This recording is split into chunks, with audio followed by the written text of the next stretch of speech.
These motherfuckers out here prepping for the summer. Well, we already ready for the next part. Coming with the flex forthcoming, have my chest up puffing. Young fresh, known for the nothing but the butter. I've been bullet to get cooking, hunting hungry off of nothing. Loading up them bullets, take a name, let it bang on these fuckers. I don't hear it. Alright guys, what the fuck is up? It is Dylan from Mabfield here, so once again joined by some special guests, so go ahead and introduce yourself. Yo, my name is Solomon Edition, aka Pod Solo. You don't know, it's your boy DJ Gio in the building, live and flesh in Belfast, you know, me, hi. Is this your first time in Belfast actually? Nah, not my first time. Me, I've played in, I played in Belfast. Yeah, in the town beside the theater place. So it's mostly hip hop you're spinning when you're up here, like, yeah? I was drumming. Drumming? Yeah. I spin everything, bro. You know what I mean? Like, it was an urban gig though, so anything could have went. Yeah. But yeah, it was hip hop, Afro beats, dancehall. Yeah, so. Now that's sick. I mean, the topic of conversation when we're here will be mostly hip hop, like, because that's, you know, what I'm into mostly and what the podcast will be centered around. But you're doing some bits in general with hip hop in Ireland. Like, where did that sort of start for you? Because for the general viewers, I feel like they know what you were involved in, know what you're involved in, but maybe they need to know more about the personalities themselves that are behind it. Yeah. Well, me and Pro Solo first met by coincidence in fourth year on a trip. And where was it? To Delphi. Just first met, and then after that, okay, went back to normal lives. Then I planned 2 years again.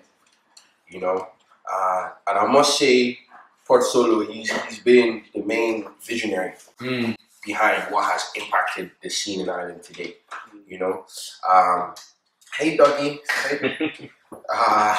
yeah. So he kind of came with the thought of the idea. Music has always been ingrained in him. I'd say a level more than me. So he kind of had this idea, and he came to, at the time, it was only like a few of us.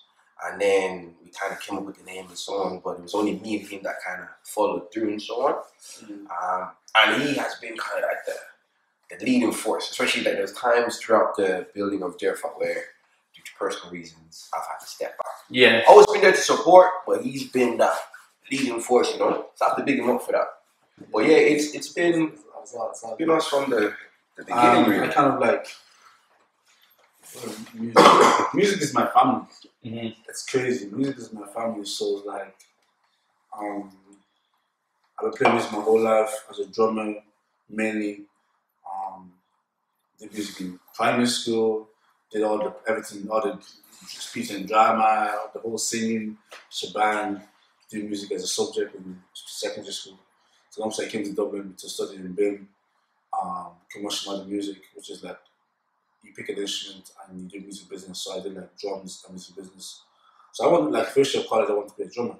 But out of nowhere, like at the end of the year, I was like, oh shit, there's more music, there's more studying the business now. I was like, there's more money in business. So so I was like, cool. And obviously I didn't want to go back to Ennis for the summer. So I was like, okay, Dad, you know what? I'm opening a studio in Dublin. You're gonna help, you're gonna support me. He goes, okay, cool. And then I just like said it. So then I got a team. So me and Gio had just started DJing, like I think just about a year. I'd say like I've just at that point I've kind of left the bedroom scene of DJing. And I've broken out and I've done college. Just about a year. So I was like, okay, like me, I'm just really like I'm all about getting teams involved. So I was like, okay, you're gonna like do like all the live music shit.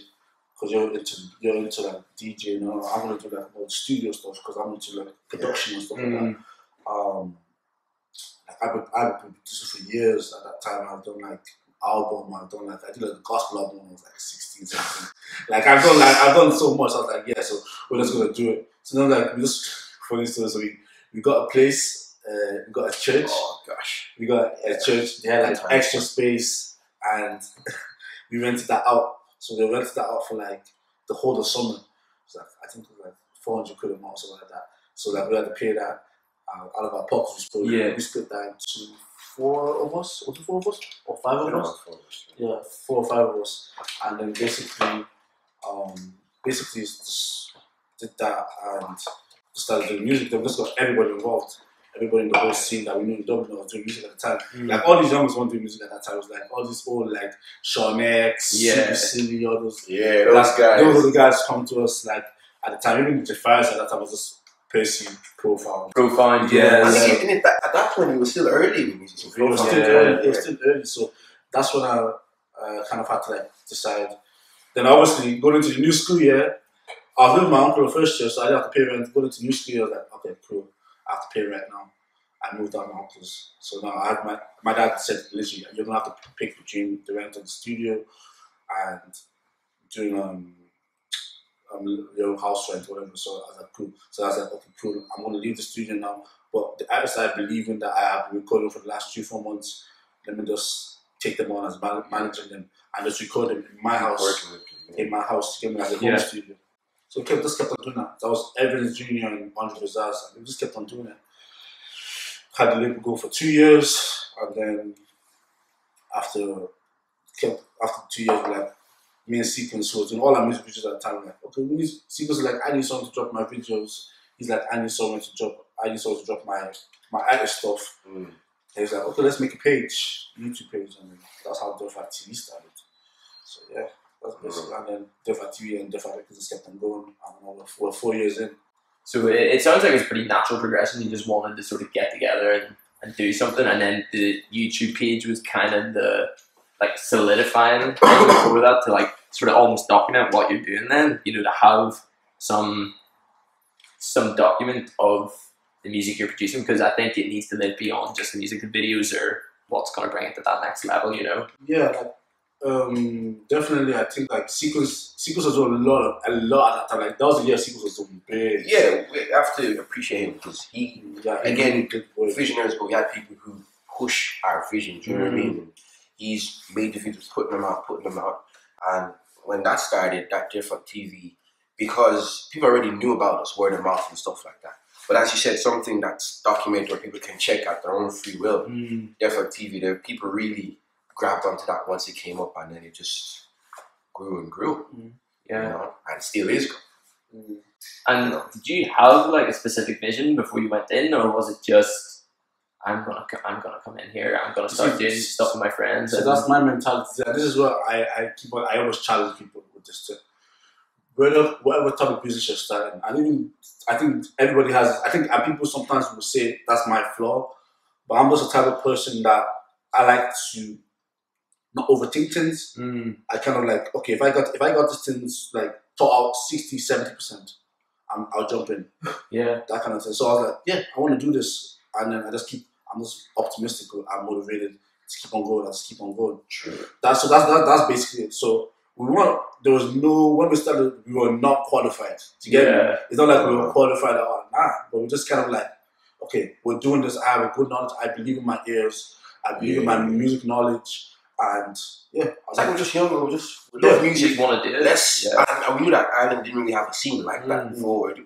So obviously there's a vision for myself as an individual, but there wasn't a vision for the whole scene, but I didn't know what could happen. I think Jesse was, one thing that actually really encouraged me as well is because Jesse Rose was in my year.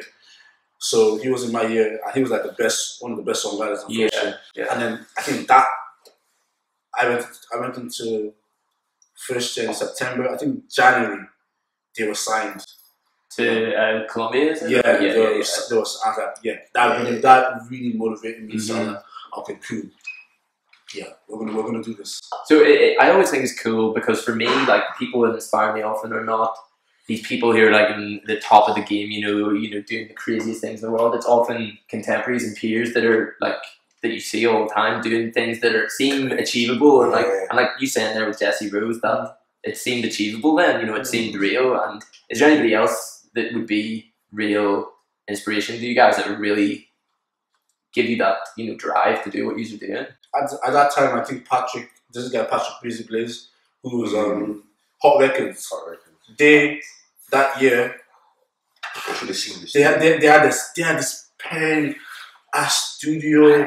Bro. And I was like, what, a black person in Dublin owning this kind of studio? Like, see the recording booth? Yeah. This type of recording booth, you go in, just the Q6 setup, you can hear Like, you're not spending pumping. You're not spending anything less than 70, 80K on that, like, on that sound proof. Like, I went in and I was just like, man, this everything set up, the mics, the lumens, flipping preamps, compressors, everything. They had the whole shebang. I was like, yeah, okay, cool. If you can do it, I can do it. Yeah, that kind of thing. Yeah. So then they closed down after 2 years, I think. And then after that, I just kind of I was already doing it.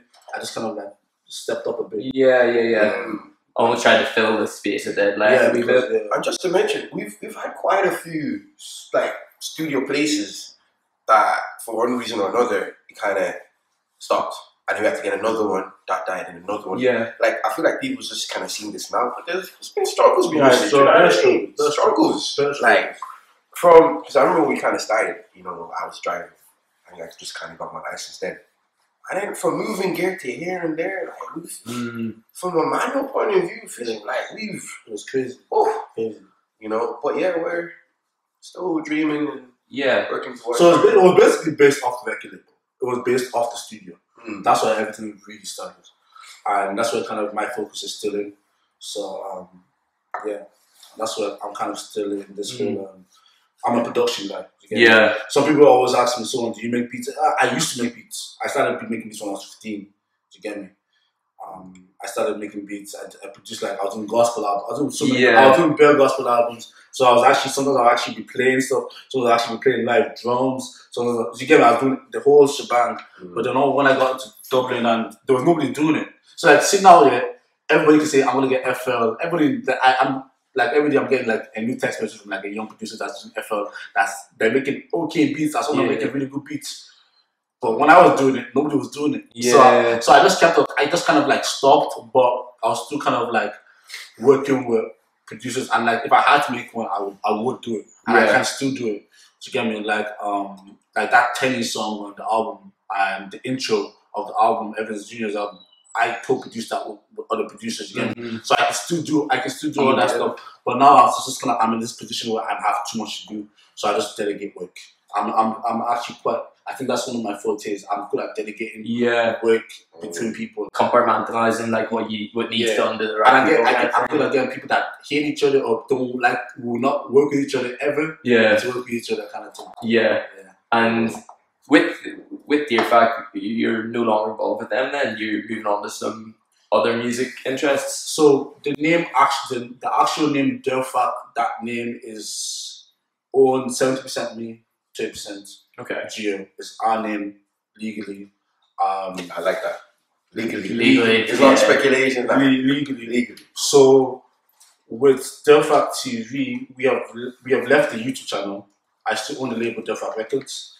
And the name Dearfach. So we have left Dearfach TV, but we've given the people that we've given the channel to now. The people who are given the channel to now, we've given them like a clause that in a few months they need to change the name of the channel. Oh really? Yeah. Okay. Yeah.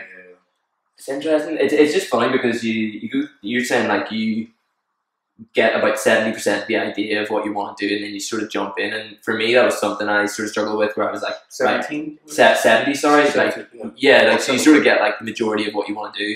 You might not know exactly how you're going to go, but you jump in and sort of work it out along the way. Whereas like for me, it was very much I was trying to plan to a T what I want to do, and it never works out when you're doing that like exactly what you want. So I feel like you need to just look. Look. I'm not gonna fault anybody. Nobody. That's why I always tell people like, what might work for me might not work for you, but I see this flaw in too many people. I'll call it an insecurity. You know. Yeah. Some people are just really they think too much stuff out too much. I always say like, I'll give you a quick example. Some of the best verses I've heard from my artists, like Andre Rosales, he did a song on Edith's first EP called "Take You There." Andre wrote that verse. Andre wrote that verse in 5 minutes. Just on the spot. And just did it. Yeah. Samuel Joe did a song on Borderline. Yeah. I love that song. He freestyled that verse. One of Sam's best verses, I think, in my verse. Yeah. It's because they don't overthink it. And I like to implement that into a lot of distance. When you kind of that's why even artists, they love smoking weed in the studio. Because it puts you in this position that You're not overthinking. You don't overthinking. You don't really care about just whatever sounds good in the moment. Exactly. Yeah. Do you get me? It's that's one of the things. I feel like people just overthink a lot of stuff. I just kind of implement that into most things, but obviously there is some things that you need to take off. Like at the start, you need to take them off, like logistics. But like how it's gonna go, like even like let's use big businesses like YouTube and all that. They just keep on going on. Like let's use Facebook. Like Facebook never knew they were gonna ever acquire Instagram. Yeah, it's just the kind of thing that they keep on going. Okay, we should do this a new move. We're gonna move on this move. It's just you keep on going. Just keep on going with the flow. Stay stagnant. You don't stay stagnant. Just like have an idea, have ideas, get to a certain logistics right, and then move forward. Keep on going. That's what I'll advise most people.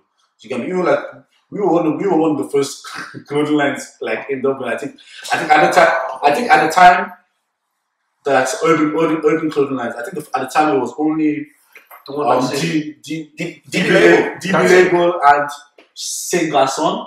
Yeah, I think so. I think Saint Garçon at the time. Saint Garçon and DB Label. They were the only before one plus one. Urban out in the streets like. Yeah. This was 2017. Okay. We had a clothing line and CJ's clothing. And we sold our 2 lines, and then we didn't reinvest into the line. Yeah. But it's one of those things where we said about over planning and trying to do this, and in a way it kind of got stagnant because you're trying to wait for things to align. Yeah. And then until they align, you don't move, and then and then obviously we have Dearfach over there, and then that's kind of growing as well. So it's like, okay, just wait a minute, we'll get back to you. But we never go back to it. But we'll try to get back into it now. But like, what I was saying is that we just jumped into that, and if we kept that going, that would have been one of the most organic and biggest clothing lines right now in Dublin because we were there first. Do you get me? It was just like it's funny because like there's something I listened to recently. And it was like I'd rather juggle 14 things and drop 2, and still have 12 going than try and master just one thing going along. If you have your hands in a lot of things, and I think you can always surprise yourself by how much you can keep going at one time. Like all that stuff you're saying you had going and you managed to keep it all afloat and it was all doing well. I think that's something that for artists especially as well, like don't be afraid to push the limits and test yourself to do more things really for any listeners that are watching this. And in terms then of Dearfach and the record label, moving forward, what probably the biggest release so far would be Evans Jr.'s new album. Yeah, we have a lot of projects coming out soon. It's like a lot of projects because so basically going into logistics, let's just say that we have we signed a little merger deal with a bigger label in the UK. Yeah. So basically, they're basically like giving us capital, and then we basically have like all the talent. And so basically, we have allowance to work on a few months. So that's why we did the Evans project. So like we have Evans project coming out soon. We have Andre's project, Andre Rizaz. We have K. We have Chooks. We have Officer. Okay. We have even I'm going to do a joint project. We have a lot of projects coming out this summer. Far Collective, we're working on individual projects. Far Collective, we have a lot of people working with this song with Dearfach and Trust Entertainment. So there's gonna be a lot of stuff coming out. So it's not just but Evans one is just like the biggest at the moment, because Evans is a very diverse artist, and he basically the plan around him was able to be done first because at the start of this year we had like over 50-70 songs on the computer just from Evans that just needed. So like I was just like, okay, we just need to get the songs out and like some of the songs out and then leave some that album done. But for me that was like that was a crazy album in terms of just the sonic diversity. Like if you compare Bang to some of the Afro swing tracks to like even the more pop influenced tracks, I don't think I've seen an album that diverse come out of Ireland yet. Like from in my experience, even just the words. Yeah. How many artists can you say they have done that? No, you can't tell a lot of artists have done that. No. And what was it thinking about releasing it in 2 separate parts? Well, consumer people are shit. Okay. Okay. So basically, what happens is that I was talking to the head of label service manager in the UK, and then we're just trying to get strategy plans, and he actually came up with the idea because I was actually thinking of just leaving the album at 10 12 songs. Okay. One time.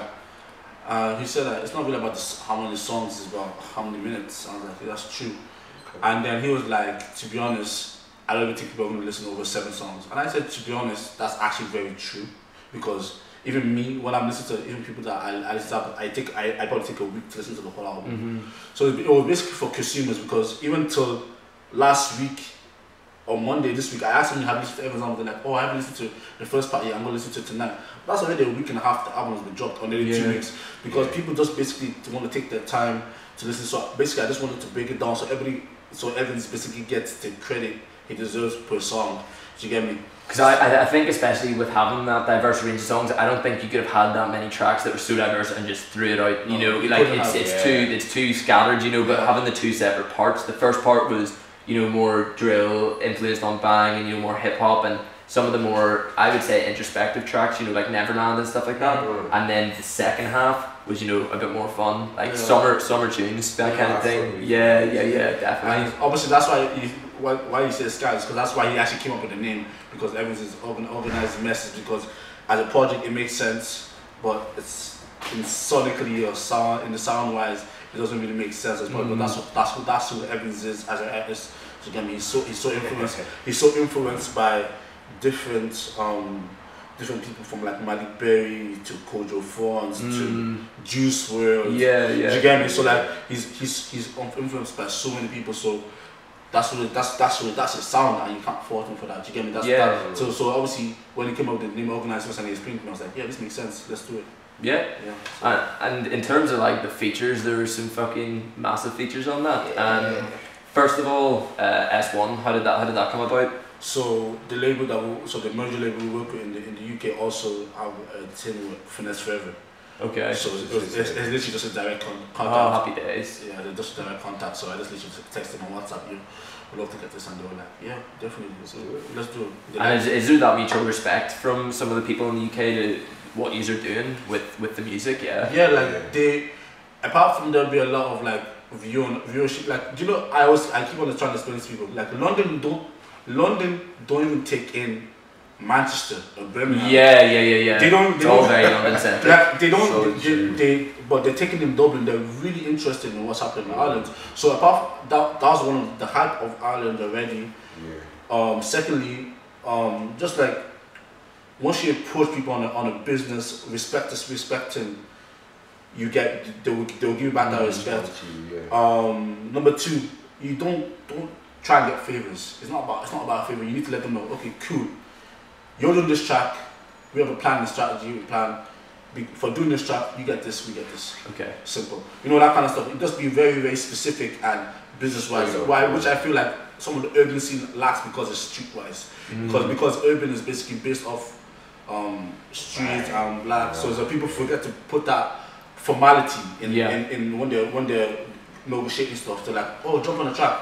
They'll just jump on the track and like not happen, and then that person might be pissed when they don't get paid or like You get me? So like so we just like all the features on the album was like they were basically negotiating like that. Yo, we're doing this, this is the song. And obviously they need to like the song. Once they like the song, and the thing about it is that I'm so confident in my musical ears and everything. I'm like, okay, and everything. I'm so confident in my ears. I'm like, we can push this song to anybody in the world, and they will like it, and they will jump on it. If I say, okay, this is a Juice WRLD song, you send this to Juice WRLD, he's gonna fuck with it. He's even gonna, because sometimes the artists even need to convince their managers, oh yeah, I really like this song, I want to jump on it. You know, like one of those things. So like, so just like it was just all negotiations for the album.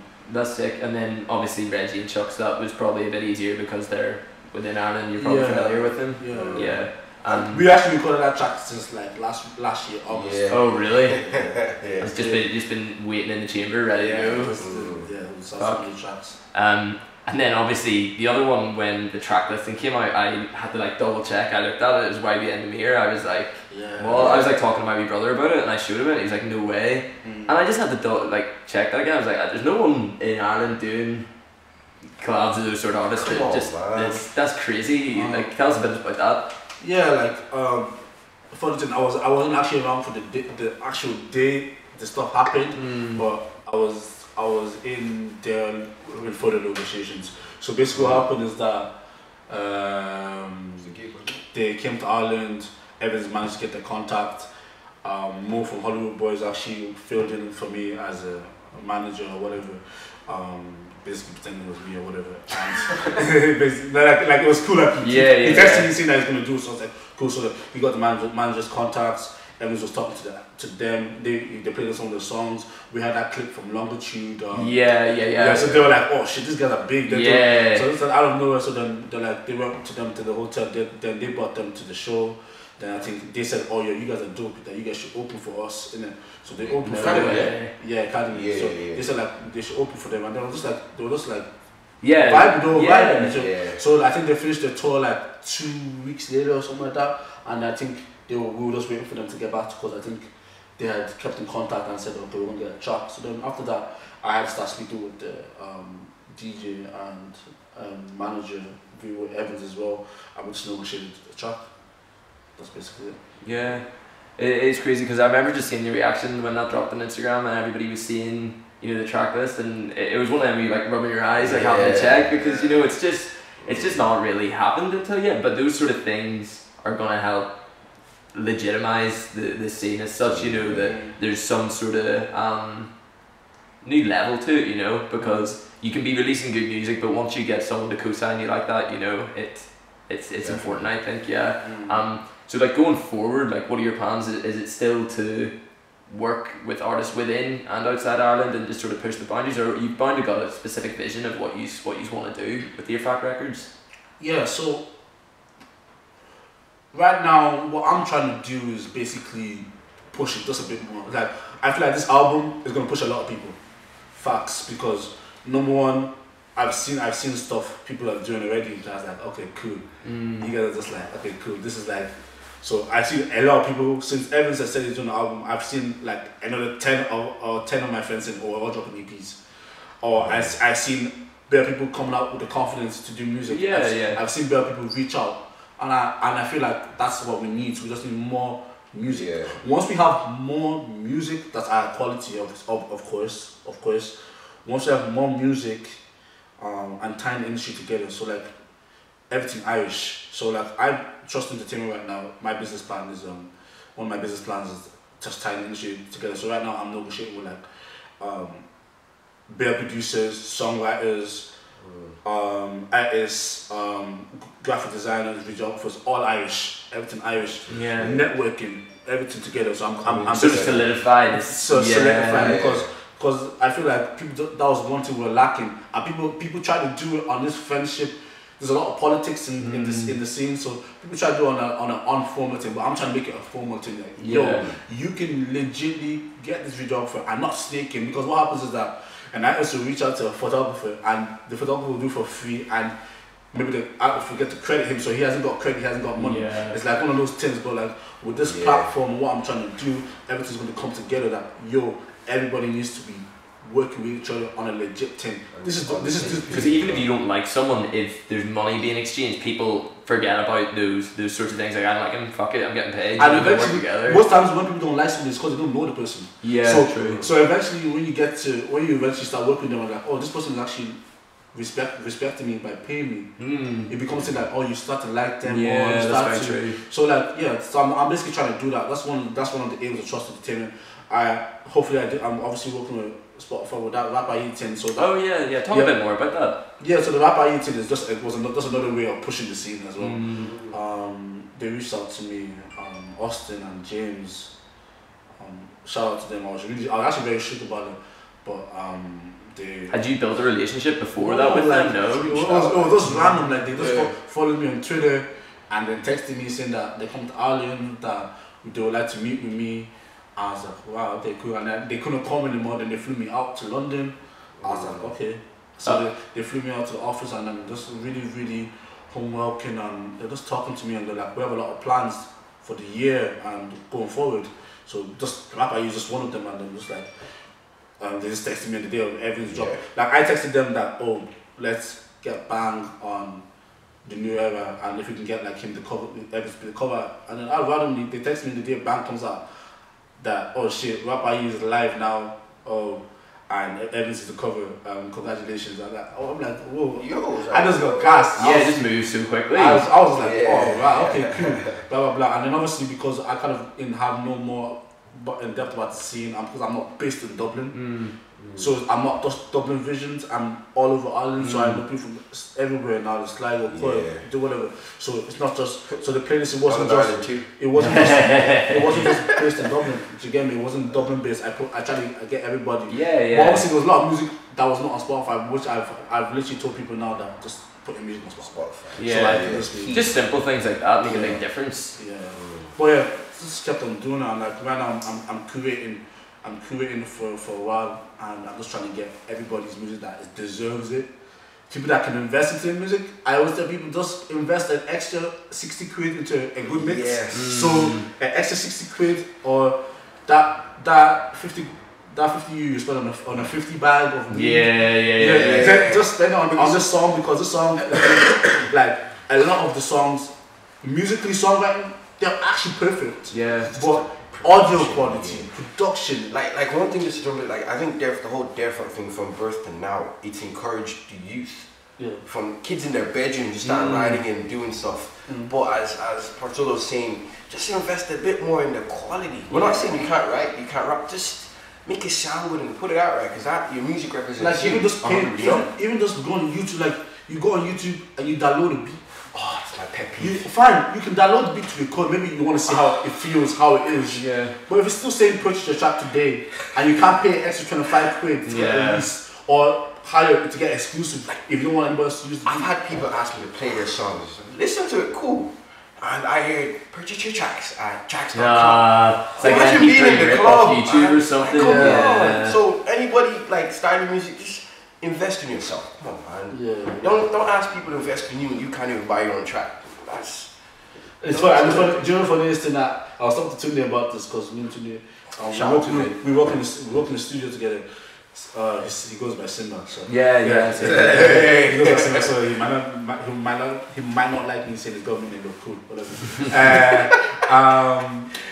We were talking about this. The people that actually pay the most in the studio are people that, I want to phrase this the most correctly, that are not the more talented. They're not the. They're the people that want to. They're the one that pay. They pay. We have to fix the vocals. We have to tune it. We have to make them sound amazing. But there's so much time. But the people that have talent, raw talent, are like one in the studio. They don't want to pay. They're the ones that don't want to invest in their career, and it's so sad because you literally see them they're putting a cap on themselves. Like a good mix is the difference between someone listening to a song and someone like turning it off. You know what I mean? It really is, because so many people can put out music that I think's bad, that has loads of streams. Like people's tastes are different. Like you can make a really simplistic song that's just super clean, mixed really well, produced really well, and people listen. Whereas if you have some real lyrical talent, you're putting on a track, but it sounds like trash. Like the instrumental and stuff just doesn't sound balanced at all. You know. Like I became a Travis Scott fan. Not based on Travis Scott. Like based off how clean his music is, and the fact there's so much going on at once, and it still sounds really coherent. I became a fan because of his live performances. Like obviously, like after I heard his music, I started going into actually trying to open up and listen to him, and I really like the guy now. Like, do you get me? So about longest electric picture. Oh my days. Class. Was it sick? Travis Scott. He's heavy. Like he goes hard. Like the dude's getting I think I've seen a gig where he like jumped into the crowd, or like threw something in the crowd and broke someone's arm, or like he got someone on stage and then they ran and like jumped into the crowd and they like broke their arm or something, like and he's like I've seen him climbing up like the sound systems and shit, like it's crazy. That's a bit sticky. But invest in anybody wanting to do music, invest in yourself. Like how much imagine like DJ, even just if you want to be a DJ. Actually, I'm not talking about I remember, like, my parents don't even know this. To get my first solid gear, I actually took out a loan. Serious? Credit union to get mine. I still have it till today. And based on that investment, I was able to represent myself when I showed up. I wasn't there with like some dinky little thing that cuts out, you know. And not only that gave me the foundation to kind of work on my skills, you know. And I've earned that money back. Do you know what I mean? So keys here, like just if you can invest in yourself. Because not only one, your quality, your output becomes quality. Yeah. To people, okay, this guy, oh, he's putting down that much of himself. Okay, People he's taking you serious. Do you know what I mean? Because I say this again. If you don't invest in yourself, why do you expect other people to? Yeah. You know, and it's not always money as well. Even if you can sing and this and that, if you're active on Instagram, you're interacting with this, and like, oh wow, they're committed to singing. Okay, let me get them in the studio. I'll get the studio book for them. Just come down here. So, invest in yourself, man. It's key. But the thing about it is that there's not enough business people in the scene, and especially in Ireland. So getting that person. Like people always ask me this, like, so you're working with so many artists, how do you manage? I guess because I'm just genuine. I just believe in people. Do you get me? I just believe in people, but you're not gonna get people that actually believe in you, that are gonna put money on you. Like just be major cash loss. Like major. If I can't tell you how much I spent in the last 4 years on artists. I can't tell you how much. Even when we had our studio, we were paying rent and paying for people to come to us and this and that. Free. Most times it was free. Yeah. Do you get me? Most times it was free, and we were paying we put so much into the scene, like so much of my own personal money, like into the scene. Or even obviously when you get artists as well, and then artists don't have jobs, and then you're kind of actually like pay their transport, you want to pay them, all that kind of stuff. Like all that stuff. You can't get now. I can't work with everybody. There's not enough business people in the scene to get. To appeal to a business person that is not nice and doesn't like spending money, you need to actually look serious. So that means you will have initially as an artist spend money on yourself, get your music. So then when a business person looks at you, because I can do this as well, they'll be like, when the business looks at you, they're like, oh, this person did this. Okay, he's serious. I can take him on. I can invest in him because I'm gonna make my money back. Most people, when they look into the music business, they want to make their money back. Obviously, I want to make my money back too. Yeah, of course. But sometimes you can see the long game sometimes and see that it might be returned a bit longer, but it'll be worth it initially. Yeah, exactly. So that's one of the things. So. I mean, sort of to round it up, what artists are you most excited about in Ireland at the moment? I'd love to hear that. Tell me three of the artists that you're enjoying working with at the moment. Evans Jr. For me, he is his creative / spontaneous / energy. K. Yeah. And then it would be the drill guys. Like I actually love. I think drill lyrically is madness. Like if you really break down what these guys are saying, it's like it derives from hip hop, but the flow and the delivery different, bro. Different type of sauce. Yeah. So and again, there's other guys, loads out there. But they're the ones that they're making the most noise anyway. Yeah, and that's one thing as well, because it takes it in this game as well. Even if you're with a label of this, you still have to push yourself. And that's one thing I would say that artists promote yourself more, like put yourself out there more, and people will be on it as well. But like there's loads more artists out there. Yeah, of course. Those guys are. I think it's cool that we're at that point where you're kind of having to think for a second and pick between people, to say, because a while back you could have just said the people that were good, you see, that's why even me, I'm busting my brain right now, because it's one of those things like over 200 artists I work with in Ireland. Yeah. Over 200. And I'm trying to think like, who am I most excited for because of the potential wise? Or am I thinking who's actually most talented? Yeah. Or who's producing? So it's crazy. Who's producing the best music?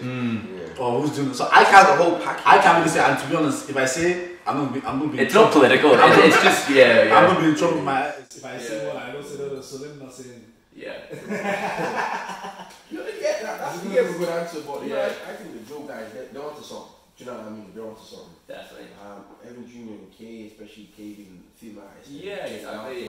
Good to get some more representation out there. Yeah. Just off the top of my head, that's them. But there's plenty more. Like as you said. I mean, check the Rap Alley playlist. Like, come on, loads. So politically, my answer is no answer. Like every day is crazy because I put on my Snapchat or my Instagram like 2 years ago. I'll be updating it. I think I got like 35 submissions of randomized I did not know. I was like, who are you? This is good. Yeah. And that kind of stuff now because obviously I'm doing my second album now. So my second album, and obviously I'm thinking of what song I'm gonna like. I'm trying to do like maximum 13, maybe 13 songs. And if I'm putting like three people on each song, 3 artists on each song, like that was I have a cap of maybe like I have a cap of like 42 artists, okay. And I'm like, who am I gonna put? Like it's crazy because there's too many artists to pick from that are beautiful, that are really talented, and I can actually get them all to merge well with each other. But yeah, so I'm just like busting my brain right now. But like yeah, it's gonna be cool. It's gonna be a nice experiment. Yeah, man, it's exciting times. There's just so much going on, and I think the way you're trying to almost solidify like an industry, an actual cohesive. Because, like you said, it's too fragmented. There's too many people all over the place working individually, not collabing enough, not doing it on a business level. And I really think that's exciting. What you guys are trying to push is to get the industry more seriously taken and to have somewhere and people that can go like yourselves and talk to people in the UK, talk to people in America. You know, it's exciting, especially for the rap scene. So I mean, it's been sick having you guys on. Like. Thank you. Yeah. Thank you for having us. Yeah, it's been a while in the making. I'm glad you just came up for it. Like. Yeah. Thank you very much, mate. Appreciate that, everybody. That's it. Yeah, but thanks very much for coming on. It's been sick. Everybody remember to subscribe to this on Spotify, on YouTube, like the video, all that jazz, and follow these guys' Instas and Twitters and stuff. I'll leave it all in the bio. So it's been Dylan from Mabfield. Peace. DJ.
Yo, my name is Salman Adeshin, aka Fault Solo.